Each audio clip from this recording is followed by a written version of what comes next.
My hands shook as I fumbled with the car keys, Sophia's terrified whimpers cutting through the chaos in my mind. Derek's words still echoed like poison. "Those people will pay good money for you both. Fresh meat always sells well." The gun in his hand had been steady, his eyes cold with a calculation that made my blood freeze. 29 years on this earth, and I'd never felt so helpless. "Mommy, I'm scared," Sophia whispered from the passenger seat, her small fingers clutching Mr. Whiskers, the stuffed cat she'd had since birth. Her green eyes, so much like mine, were wide with terror.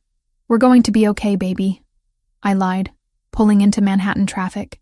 The windshield wipers fought against the downpour, each sweep revealing glimpses of a city that suddenly felt hostile. Derek had finally snapped completely. The gambling debts, the cocaine habit, the mounting pressure from people I didn't want to imagine. It had all culminated in tonight's nightmare.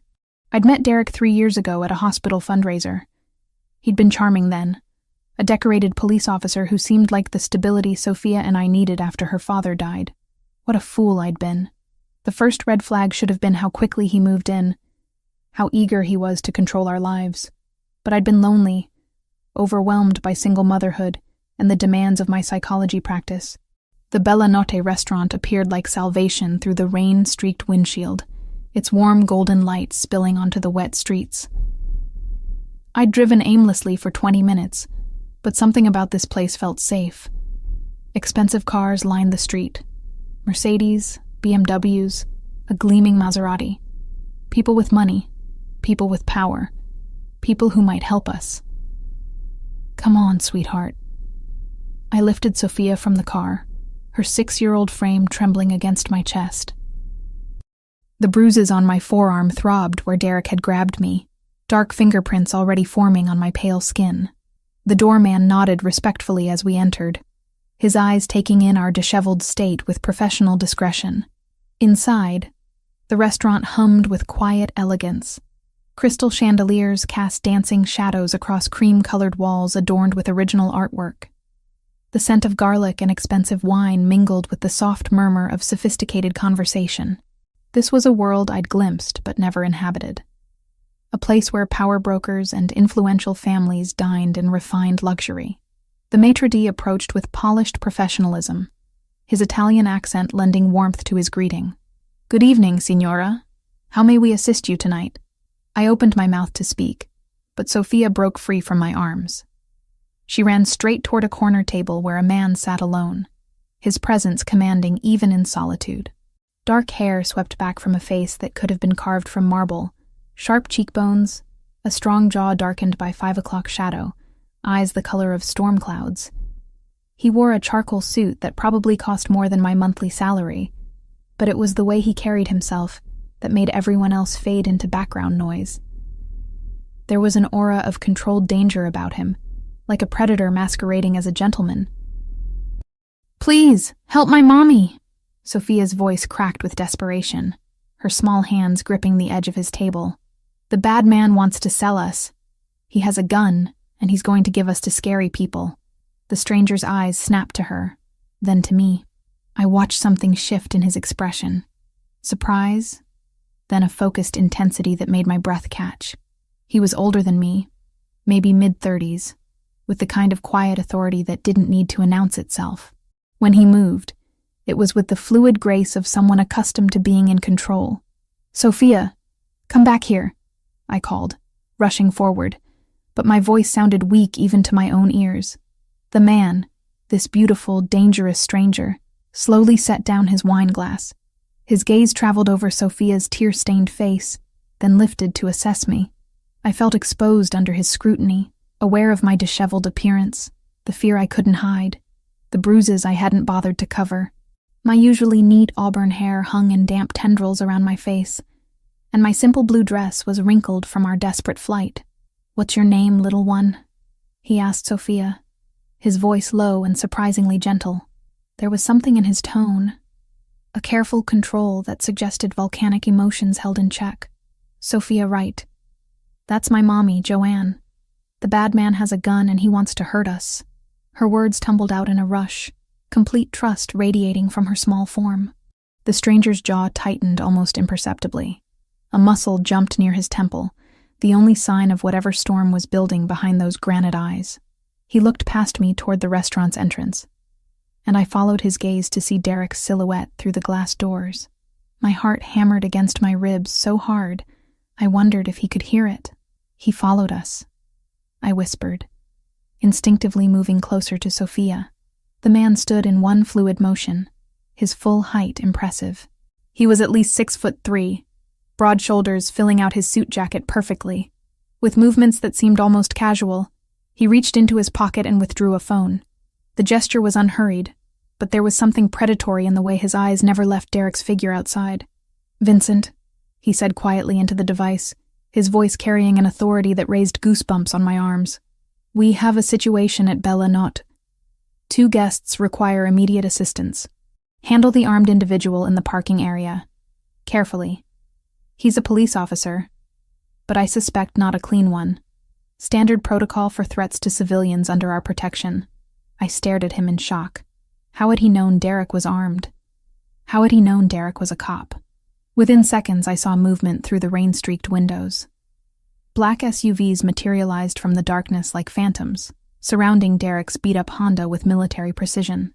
Men in dark suits emerged from the vehicles, tall, broad-shouldered figures who moved with the same controlled grace as the man beside me. "Who are you?" I managed to ask, my voice barely above a whisper. His storm-gray eyes met mine, and I saw something flicker there. Calculation, protectiveness, and something darker I couldn't name. Something that should have terrified me but instead made me feel safer than I had in months. "Someone who doesn't tolerate men who threaten children," he replied simply. "Or women who clearly need protection." Through the window, I watched Derek's face change from arrogance to fear as he found himself surrounded. One of the men approached his car window. Tall, silver-haired, with the bearing of someone accustomed to delivering unpleasant news to unpleasant people. "My associate is explaining to your friend that he has 48 hours to disappear from this city," the stranger continued, his tone conversational despite the gravity of his words. "He's also ensuring that Mr. Collins can be monitored should he choose to ignore this generous advice. A small tracking device, nothing too invasive." I should have been terrified. This man clearly had resources, connections, power that operated outside the law. The casual way he orchestrated Derek's intimidation suggested this wasn't his first time dealing with threats. Instead, I felt something I hadn't experienced in months. Safety. Sophia had moved even closer to the stranger, her natural child's instinct for protection overriding any stranger. Danger warnings I'd drilled into her. She looked up at him with complete trust, and I envied her ability to read people so clearly. "Will the bad man go away forever?" she asked, her voice small but hopeful. The stranger knelt to her level, his harsh features softening in a way that made my chest tighten unexpectedly. Up close, I could see he had long, dark eyelashes that any woman would envy, and a small scar near his left temple that spoke of a violent past. "He won't hurt you again, Sophia.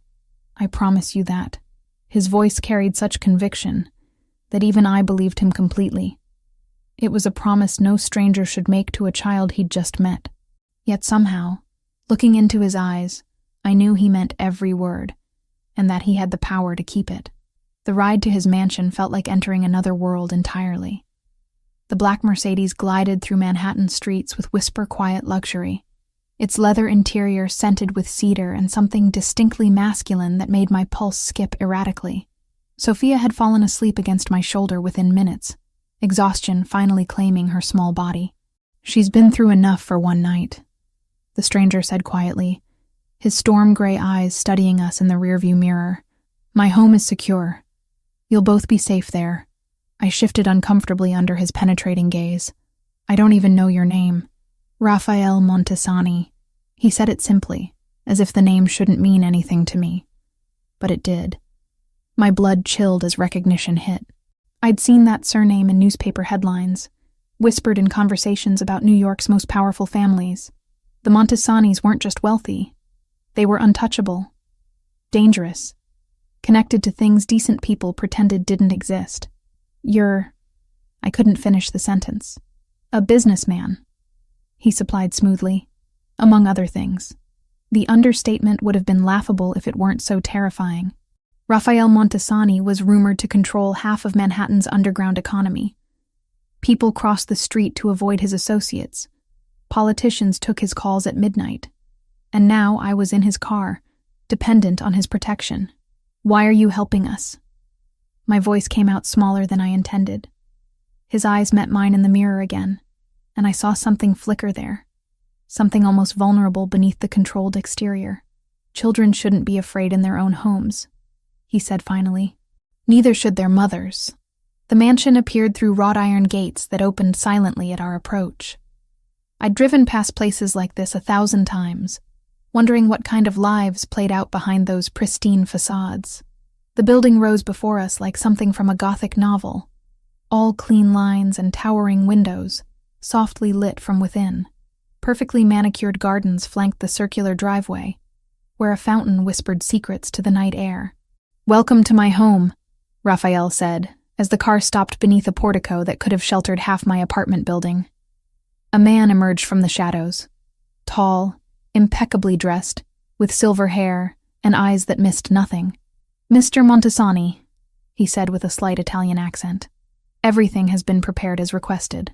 "Thank you, Vincent. This is Ms. Wright and her daughter Sophia. They'll be staying with us indefinitely." Vincent's gaze swept over us with professional assessment, taking in our disheveled state without judgment. "Of course, sir. Shall I show them to their quarters?" In a moment, Raphael moved around the car to open my door, his movements fluid despite his obvious size and strength. When he reached for Sophia, I instinctively pulled back. "I can carry her. She's exhausted, and you're shaking." His observation was matter of fact, not unkind. "Let me help." There was something in his tone, a careful gentleness that didn't match his dangerous reputation. Reluctantly, I allowed him to lift Sophia from my arms. She stirred slightly, then settled against his broad chest with complete trust that both amazed and terrified me. The interior of the mansion was breathtaking. Marble floors gleamed under crystal chandeliers, and original artwork lined walls that soared to impossible heights. But it was the way Raphael moved through this opulent space that commanded attention, like a king surveying his domain, completely at ease with the power that surrounded him. "This way," he said, leading us up a sweeping staircase that belonged in a museum. Sophia barely stirred as he carried her, her small hand clutching the fabric of his expensive suit jacket. Something twisted in my chest as I watched this dangerous man treat my daughter with such careful tenderness. The guest suite he showed us to was larger than my entire apartment. Floor-to-ceiling windows overlooked the garden, and the bed was big enough for 4 people. Raphael laid Sophia down gently, then stepped back to give me space to tuck her in properly. "There's a connecting room if you prefer privacy," he said quietly, "but many find it comforting to stay close the first night." "The first night?" I turned to face him fully. "How long exactly do you expect us to stay here?" His expression grew serious. "That depends on how long it takes to resolve your Derek problem permanently." The way he said permanently sent chills down my spine. What exactly does that mean? Raphael moved to the window, gazing out at his perfectly controlled domain. "Your stepfather isn't just an abusive husband, Joanne. He's a corrupt police officer with dangerous debts to even more dangerous people." "What kind of debts?" "The kind that get paid in blood if they're not satisfied with cash." He turned back to me, his face grave. "Derek Collins owes $200,000 to the Gulf Cartel. Money he lost when a drug shipment he was supposed to protect got intercepted by honest federal agents." My legs gave out. I sank into a nearby chair, mind reeling. Drugs? Derek was involved with drug dealers. Worse, he was their inside man, providing police escort for cocaine shipments, tipping them off about raids, eliminating evidence when necessary. Raphael's voice was clinical, but I caught the disgust underneath. When that last shipment was seized, the cartel held him responsible for the loss. And now he wants to use Sophia and me as, I couldn't say it, collateral. A gesture of good faith while he finds other ways to repay what he owes. Raphael's jaw tightened. The Gulf Cartel has a particular market for women and children who won't be missed. Derek convinced them you both fit that description. Bile rose in my throat. The man I'd shared a bed with, who'd helped Sophia with her homework, who'd sworn to protect us both. He'd been planning to sell us like cattle. How do you know all this? I whispered. Because the Gulf Cartel operates in my territory. Because Derek reached out to my competitors first, trying to negotiate safe passage through New York. Because when my people investigated the threat to you, they discovered exactly what kind of monster had been living in your home. The casual way he spoke of having people investigate Derek's activities should have terrified me. Instead, I felt a strange sense of relief. For the first time in months, someone with real power was on my side. What do you want in return? I asked, because men like Raphael Montesani never did anything without expecting payment. He studied me for a long moment, something unreadable flickering in those storm-gray eyes. I want you and Sophia to be safe. I want that child to sleep without nightmares. I want you to stop looking over your shoulder every time you leave your house. That's not an answer. It's the only answer you're getting tonight. His voice softened as he glanced at Sophia's sleeping form. Tomorrow we'll discuss the details of your stay here. For now, just rest. You're under my protection, which means you're untouchable. As he moved toward the door, I found myself calling after him. Why do you care? You don't know us. Raphael paused, his hand on the doorframe. When he looked back, I saw something raw and vulnerable cross his features, because some lines should never be crossed, he said quietly. And men who threaten children cross all of them. The door closed behind him with a soft click, leaving me alone with my sleeping daughter, and the growing realization that our lives had just changed forever. Outside those windows lay Raphael Montesani's world, beautiful, dangerous, and completely beyond my understanding. But for the first time in months, I felt truly safe. Morning sunlight streamed through the floor-to-ceiling windows, casting golden patterns across the marble floors of our temporary sanctuary. Sophia had awakened early, her natural curiosity overcoming the trauma of the previous night. She stood at the window in her pajamas, pressing her small hands against the glass as she watched gardeners tend to Raphael's pristine grounds. "Mommy, look at the pretty flowers," she whispered, her voice filled with wonder. "And there's a fountain that sparkles like diamonds." I joined her at the window, wrapping my arms around her small frame. The estate stretched beyond anything I'd ever imagined. Manicured lawns that belonged in magazines, rose gardens that must have cost more than most people's houses, and stone pathways that wound through carefully orchestrated beauty. It was a world so far removed from our modest apartment that it felt like stepping into a fairy tale. "It is beautiful, sweetheart," I agreed, though unease still twisted in my stomach. Beautiful cages were still cages. A soft knock interrupted my thoughts. "Come in," I called, expecting Vincent or perhaps one of the other staff members I'd glimpsed the night before. Instead, Raphael entered carrying a silver tray laden with breakfast. He'd traded his formal suit for dark jeans and a charcoal cashmere sweater that emphasized the breadth of his shoulders. Somehow, this casual version of him was even more unsettling. It made him seem less like a distant crime lord, and more like a man who could slip past my defenses without me noticing. "I thought you might prefer to eat privately this morning," he said, setting the tray on the sitting area's elegant coffee table. "But tomorrow I'd like you to join me for breakfast in the main dining room." Sophia abandoned her window vigil and bounded over to investigate the offerings. Her eyes widened at the sight of fresh strawberries, fluffy pancakes shaped like hearts, and what appeared to be homemade hot chocolate topped with real whipped cream. "Did you make this?" she asked Raphael with the direct honesty only children possessed. "My chef prepared it," he replied, crouching to her level with that same careful gentleness I'd noticed the night before. "But I told him you might like heart-shaped pancakes." "Was I right?" Sophia nodded enthusiastically, already reaching for a strawberry. "They're perfect. Mommy, look how pretty everything is." I watched this interaction with growing confusion. The media painted Raphael Montesani as a ruthless businessman with ties to organized crime. Yet here he was, ensuring a 6-year-old's breakfast included whimsical touches that would make her smile. The contradiction was jarring. "Thank you," I said quietly. "You didn't have to go to such trouble." It wasn't trouble. His storm-gray eyes met mine, and I felt that familiar flutter in my chest that I absolutely could not afford to feel. Sophia deserves to feel safe and cared for. As do you. The way he said it, with such quiet conviction, made my throat tighten unexpectedly. When was the last time anyone had cared about my well-being without expecting something in return? I need to call my work, I said, desperate to focus on practical matters. Let them know I won't be in for a while. Already handled. Raphael straightened to his full imposing height. I had Vincent contact your clinic this morning. You've been granted indefinite family leave due to a personal emergency. Your position will be waiting when you're ready to return. You can't just rearrange my life, I protested, even as part of me felt relieved. I can when it keeps you alive. His tone brooked no argument. Derek knows where you work, Joanne. He knows your routines, your weaknesses. Until he's neutralized, you don't go anywhere without protection. The reminder of Derek's threat sobered me instantly. Raphael was right, of course. My independent streak would have to take a backseat to survival.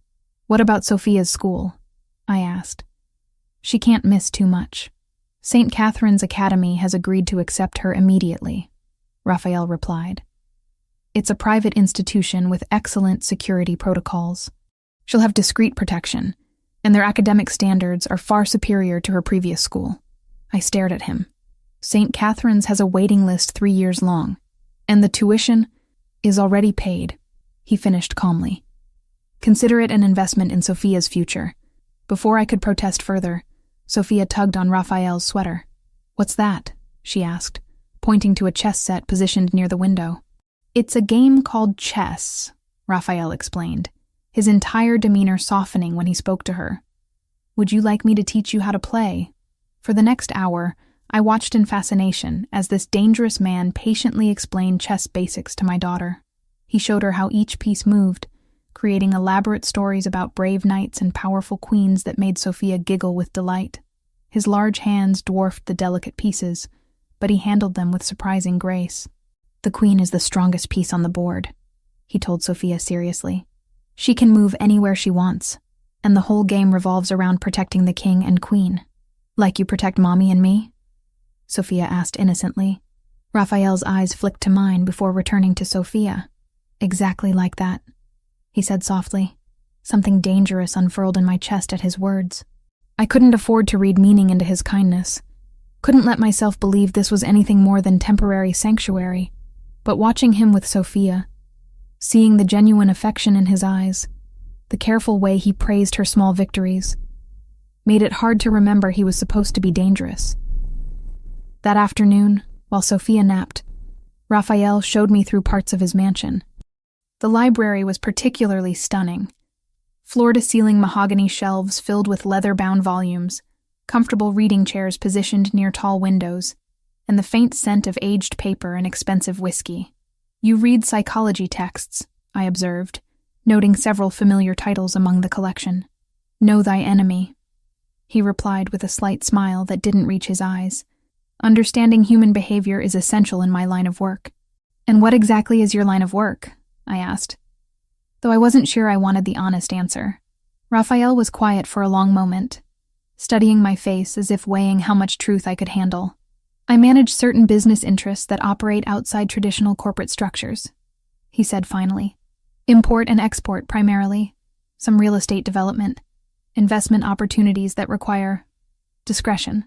It was a carefully sanitized version of whatever he actually did, but I appreciated that he wasn't lying outright.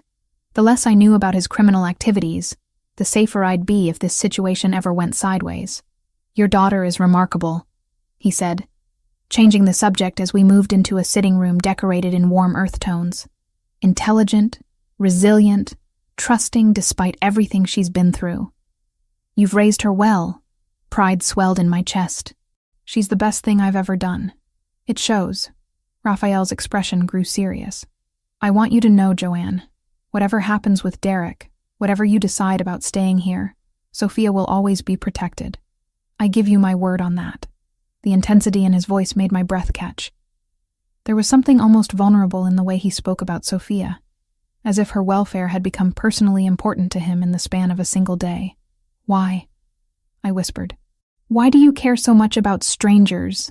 Raphael moved closer, close enough that I caught his scent. Cedar and spice and something uniquely masculine that made my pulse quicken. When he reached out to touch my face, I should have stepped back. Instead, I found myself leaning into the warmth of his palm. "You're not strangers anymore," he said quietly. "The moment Sophia asked for my help, the moment I saw the fear in your eyes, you became mine to protect." The possessive way he said mine should have alarmed me. Instead, it sent heat spiraling through my veins. This was dangerous territory, allowing myself to be attracted to a man whose world operated by rules I couldn't begin to understand. But as Raphael's thumb traced my cheekbone with infinite gentleness, I realized the danger might be worth it. Vincent's urgent knock shattered the peaceful morning routine Sophia and I had begun to establish at the mansion. It was our second week under Raphael's protection, and I'd foolishly started to believe Derek might have given up, might have disappeared like Raphael had warned him to. "Mr. Montesani requests your immediate presence in his study," Vincent said, his usually composed demeanor strained. "It's regarding your former residence." My blood chilled. Something had happened at our apartment. Raphael was pacing behind his massive mahogany desk when I entered, his jaw set in a hard line that spoke of barely contained fury. Scattered across the polished surface were photographs that made my stomach lurch, pictures of our apartment, but not as I'd left it. "He was there," Raphael said without preamble, his storm-gray eyes meeting mine with an intensity that made me step backward involuntarily. "Derek broke into your apartment last night." The photographs told a story of violation and rage. Furniture overturned, Sophia's toys scattered and broken, my bedroom torn apart with methodical cruelty. But it was the message spray-painted across our living room wall in violent red letters that made my knees give out. "You can't hide forever, bitch. They're coming for you." "Oh God," I whispered, sinking into the leather chair across from his desk. "He's completely lost his mind." "This wasn't random destruction," Raphael said, his voice deadly quiet. "This was calculated intimidation. A message meant to flush you out of hiding." He picked up another photograph, this one showing Derek's patrol car parked brazenly outside our building. "He's not trying to be subtle anymore." I stared at the evidence of Derek's escalation, my hands trembling. "How did you get these pictures so quickly?" "Because I've had surveillance on your apartment since the night you came to me," Raphael replied matter-of-factly. "I needed to know if Derek would return, and when." He moved around the desk to crouch beside my chair, his presence both comforting and overwhelming. "Joanne, there's more you need to know about your stepfather. Things that change everything." Something in his tone made dread pool in my stomach. "What kind of things?" Raphael returned to his desk and opened a thick manila folder. "Derek Collins isn't just an abusive husband with gambling problems. He's a corrupt police officer who's been working with the Gulf Cartel for over 3 years. The words hit me like physical blows. That's impossible. Derek may be a bastard, but he's not a criminal. He's just a facilitator for cocaine shipments moving through New York." Raphael interrupted, sliding documents across to me. Bank records showing deposits that far exceed his police salary. Communications with known cartel operatives. Photos of him providing escort services for drug convoys. I stared at the evidence with growing horror. Bank statements showing mysterious deposits of $10, $15, sometimes $20,000. Grainy surveillance photos of Derek in uniform, standing beside vehicles I now recognized as cartel transport trucks. Text messages discussing merchandise and delivery schedules in code that wasn't difficult to decipher. "But why?" I whispered. "Why would he risk everything for drug money?" "Because Derek owes the Gulf Cartel $200,000. Raphael said grimly.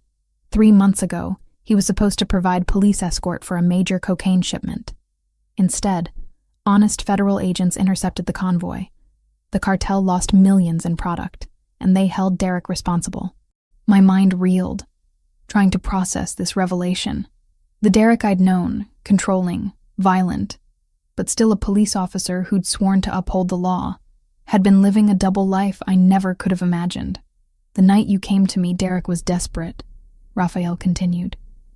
He'd already approached several criminal organizations, trying to negotiate safe passage out of New York.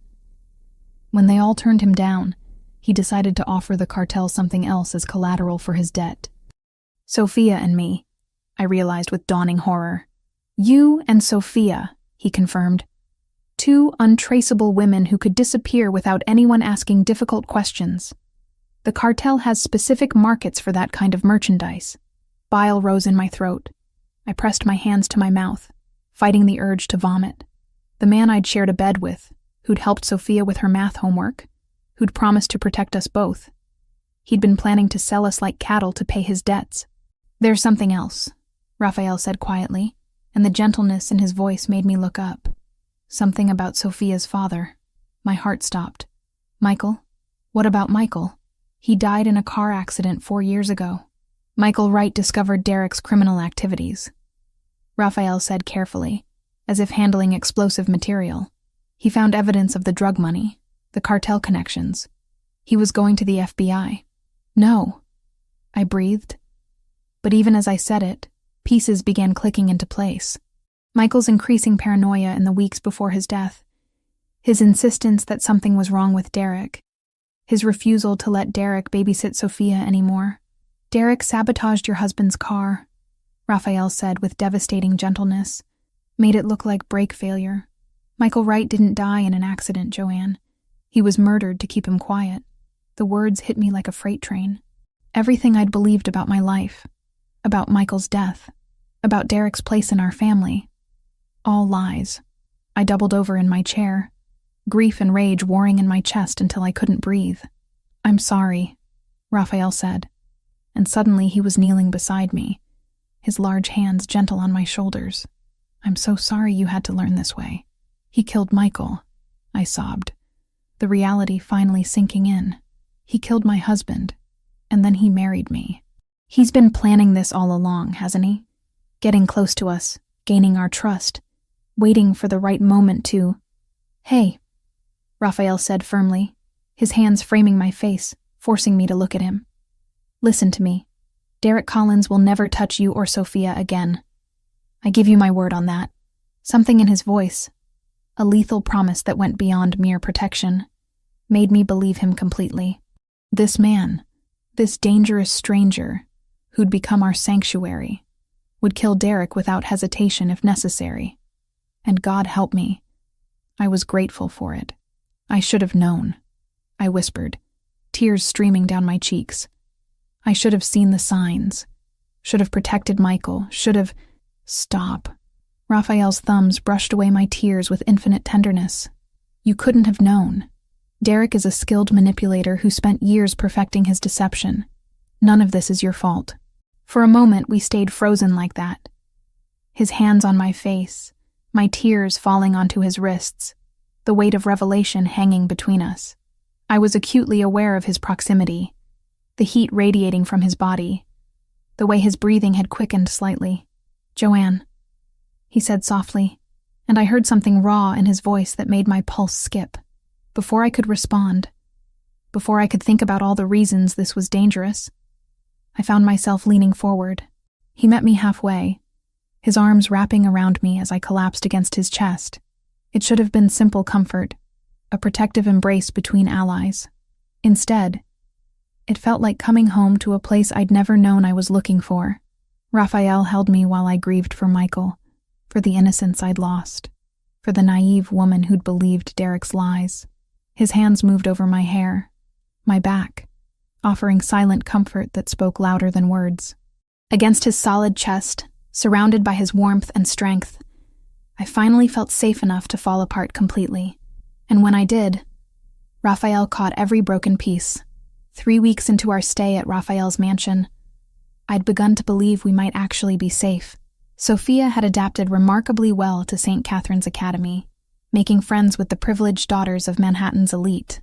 Every morning, 2 of Raphael's men would discreetly escort her to school in an unmarked sedan, then position themselves strategically around the campus throughout the day. It was a Tuesday afternoon when my carefully constructed sense of security shattered completely. My phone rang while I was reading in Raphael's library, Sophia's favorite book of fairy tales open in my lap as I waited for her return. The caller ID showed St. Catherine's main office, and something cold settled in my stomach before I even answered. "Ms. Wright, this is Principal Morrison," came the crisp voice. "I need you to come to the school immediately. There's been an incident involving Sophia." My blood turned to ice. What kind of incident? Is she hurt? She's perfectly safe, the principal assured me quickly. But there was an attempted abduction during afternoon recess. Our security protocols worked exactly as intended, and the perpetrators were apprehended by your security detail. The phone slipped from my nerveless fingers, clattering to the marble floor. Through the library's tall windows, I could see Raphael's black Mercedes speeding up the circular driveway, moving faster than usual. He must have received the call simultaneously. I met him in the foyer, and one look at his face told me everything I needed to know. His storm-gray eyes burned with a fury so cold it took my breath away. This wasn't the controlled anger I'd seen before. This was something primal, deadly, barely contained beneath his civilized exterior. "Where is she?" I demanded, my voice cracking with panic. "Safe. Vincent is bringing her home now." Raphael's voice was carefully modulated, but I could hear the volcanic rage simmering beneath. 2 men tried to take her from the playground. They had a van waiting, sedatives, zip ties, professional equipment. The clinical way he described the attempted kidnapping made my knees weak. I gripped the marble banister to keep from falling. "Gulf Cartel?" I whispered. "Derek's friends," Raphael confirmed, and something in his tone made me step back instinctively. They were going to drug my little girl and stuff her into a van like a piece of cargo. The possessive way he said "my little girl" should have alarmed me. Instead, it filled me with fierce gratitude.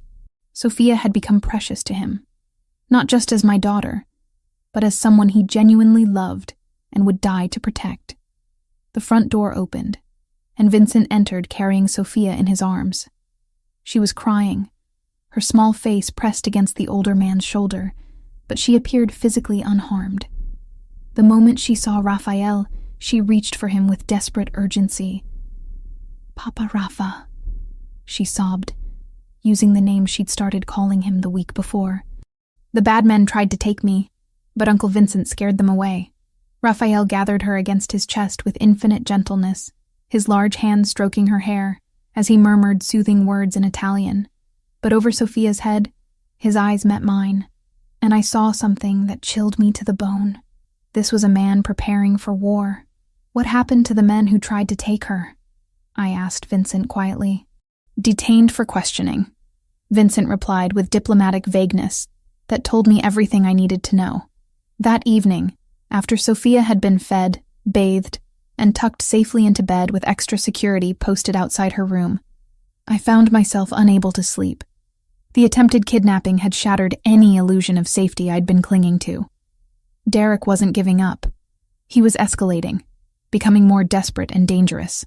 I padded barefoot through the mansion's corridors, drawn toward the warm light spilling from Raphael's study. The door was slightly ajar, and I could see him standing at the window, a glass of whiskey untouched in his hand. He'd shed his suit jacket and rolled up his sleeves, revealing powerful forearms that spoke of violence held in check. "You should be sleeping," he said without turning around, somehow sensing my presence. "So should you." I stepped into the study, closing the door behind me. The space felt intimate in the low lamplight, filled with the scent of leather and expensive whiskey. Raphael turned to face me, and I caught my breath at the raw emotion in his expression.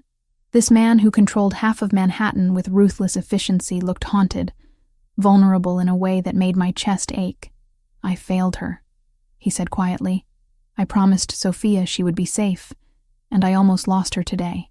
"You didn't fail anyone," I said firmly, moving closer. "Your men stopped them. She's upstairs sleeping peacefully because you protected her.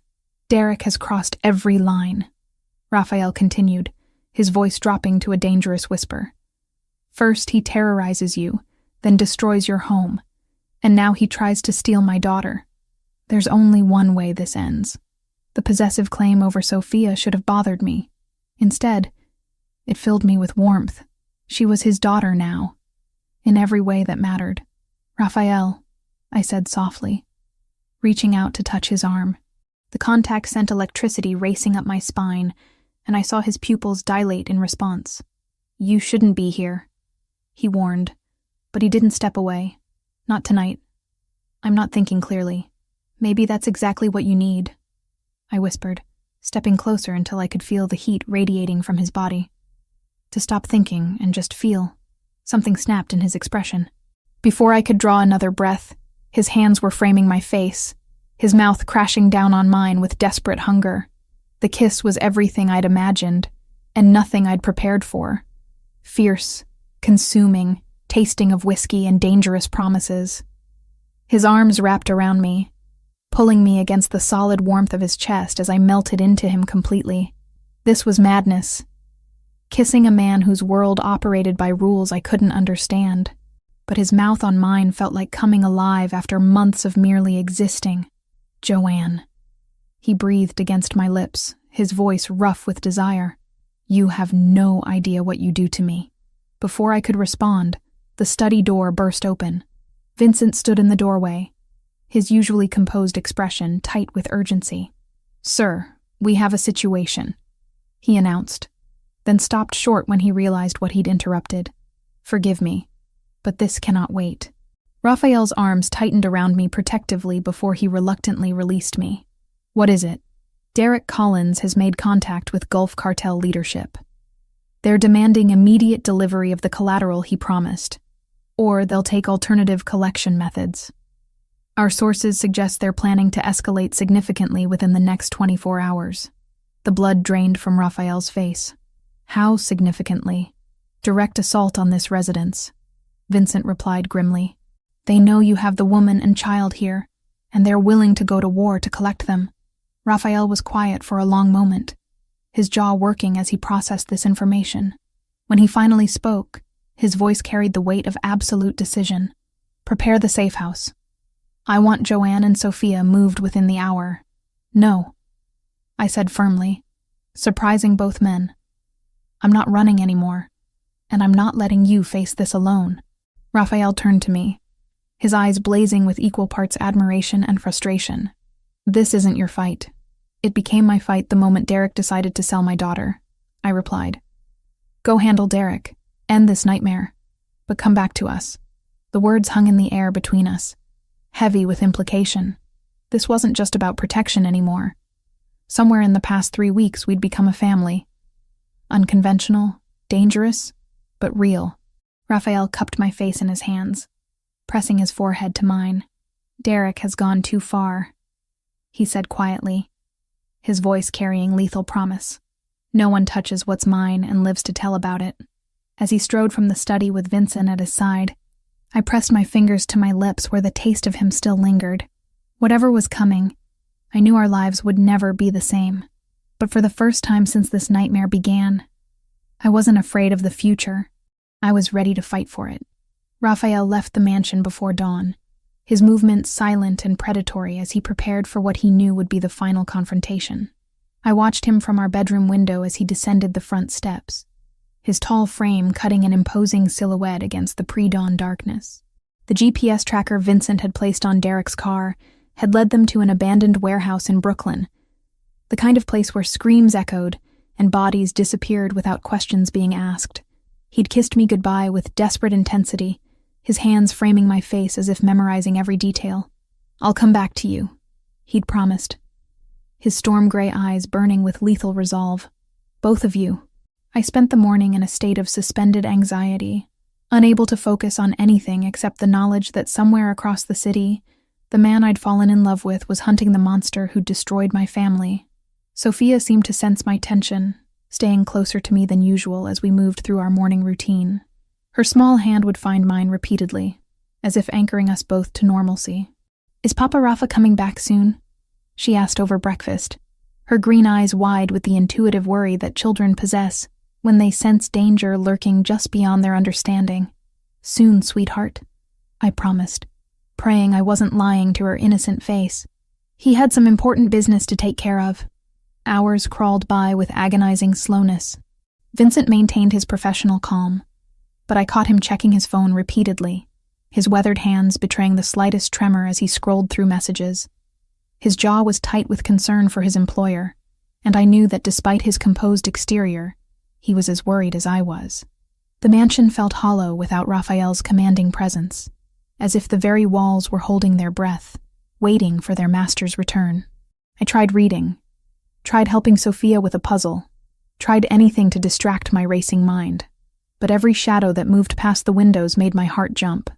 Every creak of the old house settling made me freeze with anticipation. By afternoon, I'd worn a path in the library carpet from my restless pacing. It was nearly midnight when I finally heard the front door open. I'd been pacing the library for hours, unable to sleep, my heart hammering against my ribs with each passing minute. The sound of Raphael's footsteps, heavy, tired, but unmistakably alive, nearly brought me to my knees with overwhelming relief. When he appeared in the doorway, my breath caught in my throat. His expensive charcoal suit was rumpled and stained with what looked like oil, dirt, and darker substances I didn't want to identify. His knuckles were scraped and bloodied, his white shirt torn at the shoulder, and there was a hardness in his storm-gray eyes that hadn't been there before. A coldness that spoke of violence witnessed and justice delivered. But he was whole, uninjured, breathing, alive. "It's over," he said simply, his voice rough with exhaustion and something darker, more primal. "Derek won't be a problem anymore. Not for you, not for Sophia, not for anyone." I searched his face, looking for answers to questions I wasn't sure I wanted to ask. The man before me looked like a warrior returning from battle, transformed by what he'd done in those Brooklyn shadows. "What happened?" I whispered, moving closer despite the dangerous aura that surrounded him like smoke. Raphael moved to the whiskey decanter with careful, measured steps, pouring himself a generous measure with hands that trembled almost imperceptibly. The crystal clinked against the bottle neck, the only sound in the heavy silence that stretched between us. "I found him exactly where the tracker said he'd be," Raphael began, his voice taking on a clinical quality that somehow made the story more chilling. "Brooklyn warehouse, meeting with Gulf Cartel leadership. 3 of them, middle management types who thought they could operate in my territory without consequences." He took a long swallow of whiskey before continuing, the amber liquid seeming to steady him. Derek was trying to negotiate a new timeline for delivering his collateral, begging for more time while offering them detailed descriptions of what they could expect. "Sophia and me," I said quietly, my voice barely audible. "You and Sophia," he confirmed, and something volcanic flickered in his expression. A rage so deep and controlled it was terrifying. He told them he could deliver you both within the week. Described in detail what they could expect from a fresh mother and her young daughter. Said you'd both been properly broken in and would be obedient merchandise. Nausea rose in my throat like bile. The clinical way Derek had spoken about us, as if we were livestock to be bartered and sold, made my skin crawl with revulsion and horror. "There's more," Raphael continued, setting down his glass with such careful control that I knew he was fighting not to shatter it. Derek confessed to everything.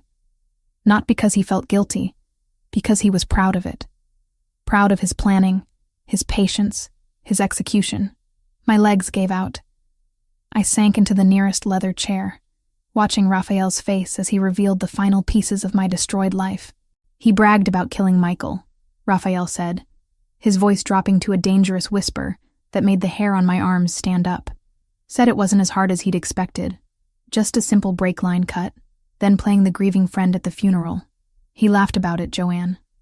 Laughed while describing how your husband's car went off the road. Tears burned my eyes, but they were tears of rage rather than grief now. The man I'd shared my bed with, who'd helped Sophia with her homework, who'd sworn to protect us. He'd been a predator from the very beginning, calculating and patient as any hunting animal.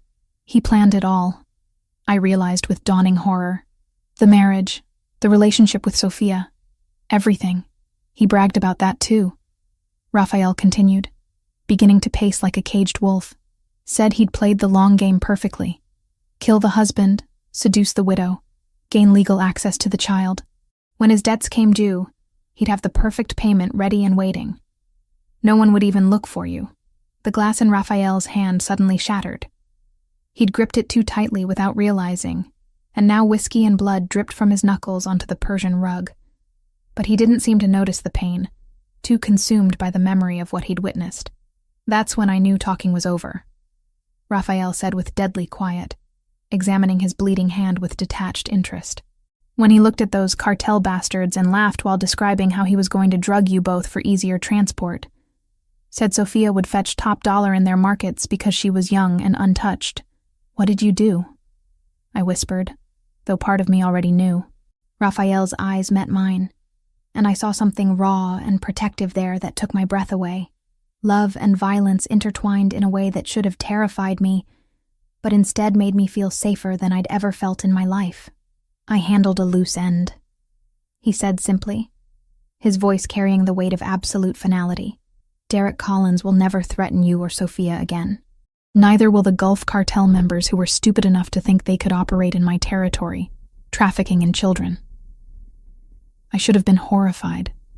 A normal woman would have demanded details, called the police, run screaming from a man who could speak so casually about taking multiple lives. Instead, I felt only overwhelming relief washing over me like a cleansing tide. The nightmare that had consumed my life for months was finally, truly over. Thank you, I said quietly, meaning it with every fiber of my being. Raphael looked genuinely surprised by my response, as if he'd expected condemnation rather than gratitude. You're not afraid of me? I stood and moved toward him, my heart pounding with something that had nothing to do with fear and everything to do with love, desire, and desperate relief. I'm afraid of losing you, I admitted, my voice breaking slightly. I'm afraid of what my life would be like without you in it. Without us. Something fundamental shifted in his expression. The hardness melted away like ice in sunlight, replaced by raw vulnerability that made my chest ache with tenderness. Joanne, he said, my name a prayer on his lips. You saved us, I continued, stepping closer until I could feel the heat radiating from his powerful body. You protected Sophia when no one else could. You gave us a home, a family, a future when we had nothing. His hands came up to frame my face, thumbs brushing away tears I hadn't realized were falling. His touch was infinitely gentle despite the blood on his knuckles, despite what those hands had done tonight in service of our protection. You gave me something worth fighting for, he said softly, his voice rough with emotion. Worth killing for, worth changing my entire life for. When he kissed me this time, it wasn't desperate or urgent like our previous encounters.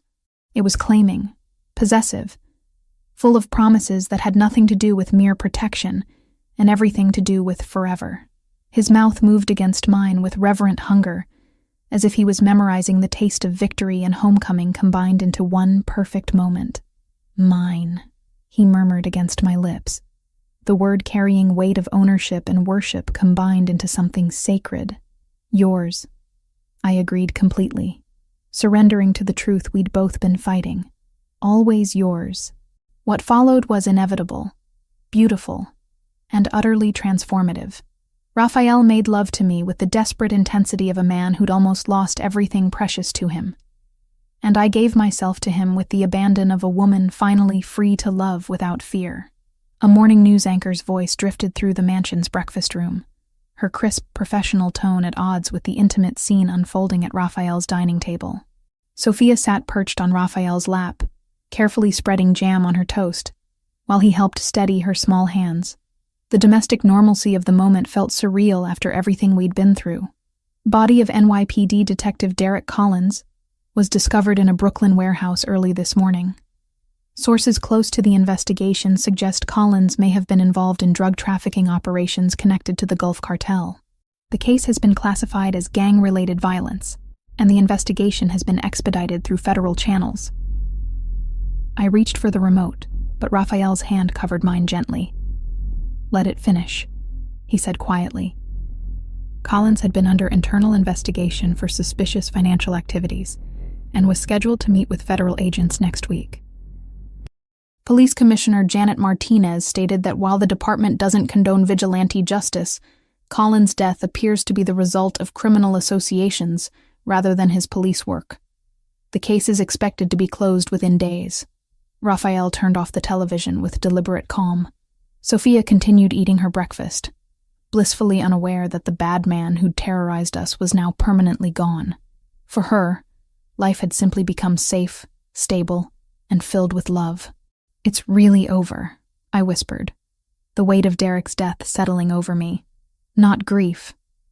I felt no sorrow for the man who'd murdered my husband and planned to sell my daughter, but relief so profound it left me lightheaded. "It's over," Raphael confirmed, his storm-gray eyes meeting mine across the table. "You and Sophia are completely safe now." 1 month had passed since that night in Brooklyn. 1 month of waking up in Raphael's arms, of watching Sophia blossom under his devoted attention, of slowly accepting that our nightmare had truly ended. The bruises on my arms had faded, replaced by gentle marks from Raphael's loving touch. Sophia's nightmares had stopped, replaced by peaceful sleep in her beautiful room, surrounded by books and toys Raphael seemed to delight in providing.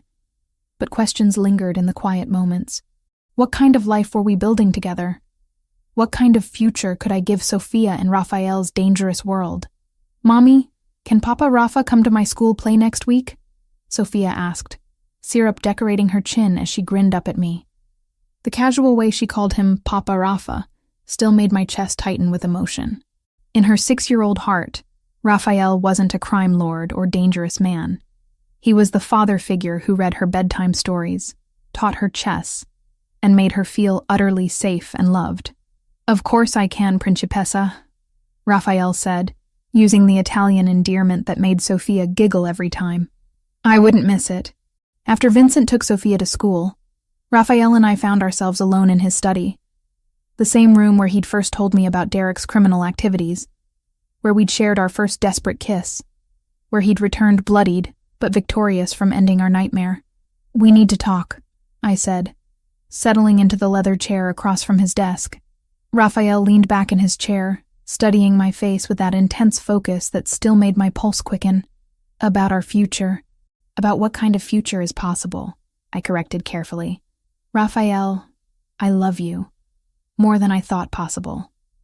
And Sophia adores you. You've become the father she never really had." "But?" he prompted, sensing the hesitation in my voice. "But I need to know what kind of life we're choosing. What kind of world I'm bringing my daughter into permanently." I took a shaky breath. "I know what you do. I know the risks. I've seen the violence your world requires.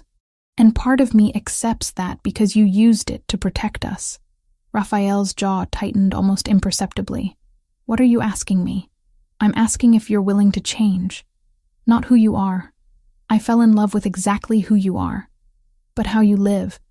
The dangerous parts of your business. The illegal activities. Can you step back from those gradually?" For a long moment, Raphael was quiet, his fingers steepled as he considered my words. When he finally spoke, his voice carried a weight I'd never heard before. 6 months ago, if anyone had asked me to consider leaving my family's traditional businesses, I would have laughed, he said slowly. "The Montesani name has been synonymous with power in this city for 3 generations. I inherited an empire built on strength, fear, and absolute control." He stood and moved to the window overlooking his manicured grounds, hands clasped behind his back. "Then a terrified little girl ran up to my table in a restaurant and begged me to save her mother," he continued. "And everything I thought I knew about what mattered changed in an instant." My heart clenched at the raw emotion in his voice. "You want to know what kind of man I'm willing to become for you and Sophia?" Raphael turned to face me, and I saw something vulnerable and determined in his expression. "I'm willing to become the man Sophia already thinks I am. The man who makes you feel safe without having to spill blood to do it." "What does that mean practically?" I asked softly. "It means gradually transferring my family's less legitimate operations to my associates who are better suited for that life," Raphael explained, moving back to sit on the edge of his desk closer to me. "It means focusing on our legal businesses, real estate development, legitimate import, export, the restaurant chains. We have enough clean money to live comfortably for several lifetimes. And your associates will accept that transition?" A ghost of his old dangerous smile appeared. "They'll accept whatever I decide. But honestly, many of them have been wanting more legitimate operations for years. The old ways are becoming too risky in the modern world." I studied his face, looking for any sign of resentment or reluctance. Instead, I saw only determination and something that looked like relief. "You've already been planning this," I realized, "since the night I first held Sophia while she slept," Raphael admitted. "She was so small, so trusting. The thought of her growing up afraid of what I do, of you constantly worrying about my safety, it became unbearable. He knelt beside my chair, taking my hands in his scarred ones. Joanne, you and Sophia didn't just save my life that night in the restaurant. You saved my soul. You showed me what it means to have something more precious than power, more important than respect, earned through fear. Tears burned my eyes as his thumbs traced gentle circles on my palms. Marry me, he said simply, not because you need protection, not because Sophia needs a father figure, but because I love you both more than my own life. Because I want to build something beautiful and safe and real with you. The proposal wasn't a question. It was a promise, a declaration, a plea all wrapped into one. This dangerous, powerful man was offering to reshape his entire existence for the chance to be our husband and father. I need conditions, I said carefully. Raphael's mouth quirked upward. I'd be disappointed if you didn't. Name them. Complete transparency about your business dealings. If you say you're going legitimate, I need to know exactly what that process looks like and when. Done.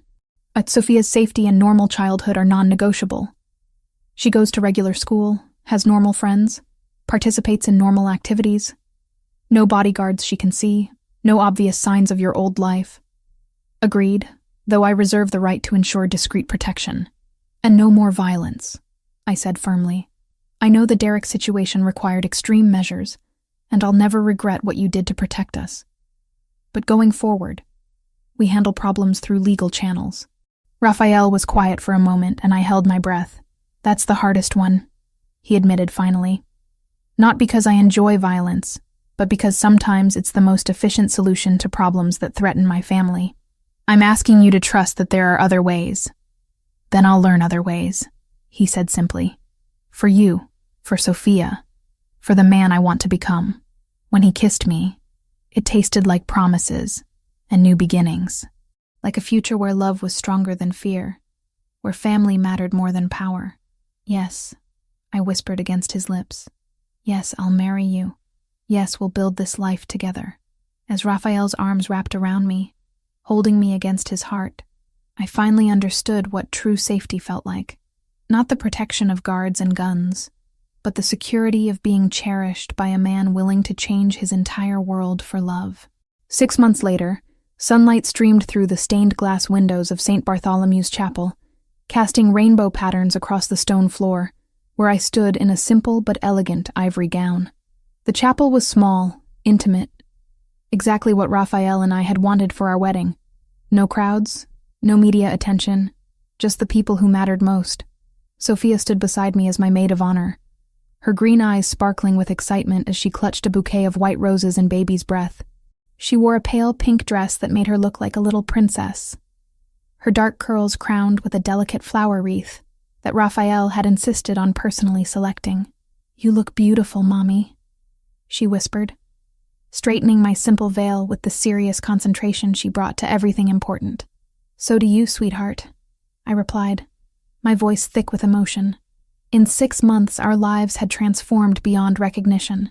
The scared, broken woman who'd fled Derek's violence felt like a distant memory. In her place stood someone stronger, more confident, deeply loved.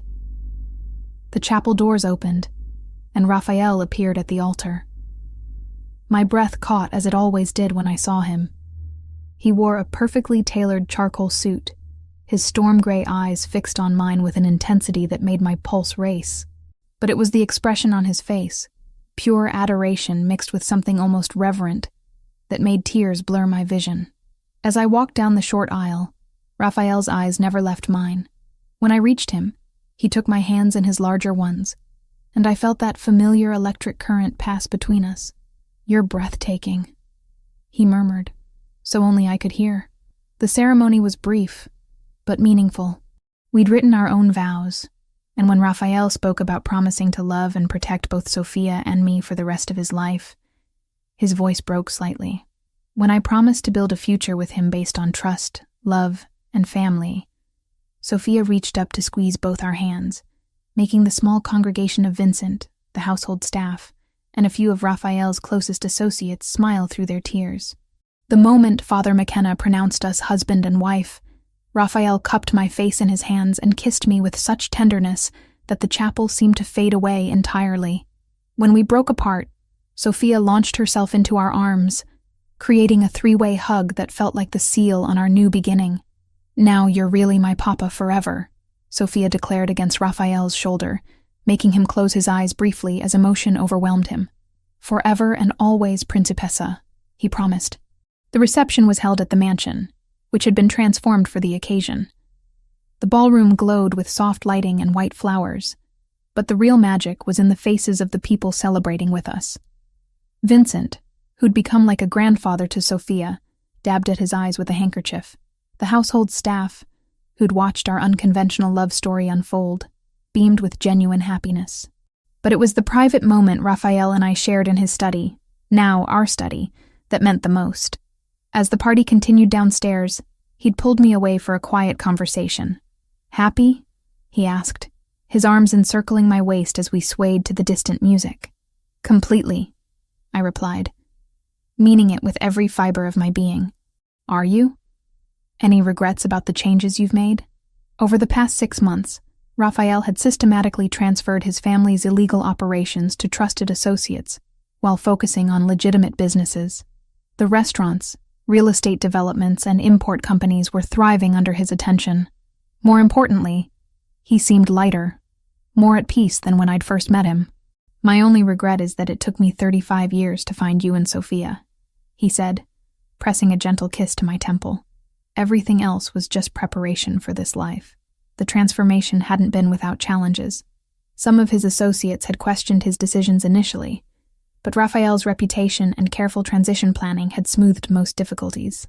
He'd also surprised me by genuinely embracing a more conventional lifestyle, attending Sophia's school events, taking family vacations, even learning to cook simple meals when he wanted to give the staff time off. "Speaking of Sophia," I said with a smile, "she's been asking some very pointed questions about when she might get a baby brother or sister." Raphael's eyes darkened with an intensity that made my breath catch. "And what have you told her?" "That these things take time," I replied teasingly, "but maybe not too much time." His sharp intake of breath was audible. "Joanne, are you saying—" "I'm saying that Dr. Martinez confirmed it yesterday. Sophia's going to be a big sister in about 7 months." For a moment, Raphael simply stared at me in stunned silence. Then he swept me into his arms, spinning me around as his face broke into the most genuine smile I'd ever seen from him. "A baby," he whispered against my hair. "Our baby. Are you happy?" I asked, suddenly nervous. We'd discussed children in abstract terms, but the reality was different. "I'm beyond happy. I'm grateful, blessed, completely overwhelmed with love for you." He set me down gently, his hands immediately moving to rest protectively over my still flat stomach. "Does Sophia know?" "Not yet. I wanted to tell you first. But I think she suspects something. She's been extra clingy lately, and she asked me yesterday if I felt sick because I was growing a person like her friend's mom." Raphael laughed, the sound rich and joyful. "She's too smart for her own good. She gets that from her father," I said, meaning him completely, because that's what he was now. Sophia's father, in every way that mattered. The evening wound down with Sophia falling asleep in Raphael's arms as we sat by the fireplace in our renovated family wing. He'd transformed an entire section of the mansion into a warm, comfortable space designed around family life, rather than intimidating grandeur. Soft sofas, built-in bookshelves filled with children's literature, a play area where Sophia could spread out her art projects. It was everything I'd never dared to dream of. "I should put her to bed," Raphael murmured, but made no move to disturb our sleeping daughter. "In a minute," I said, settling more comfortably against his free arm. "I love watching you two together." "She saved me," Raphael said quietly.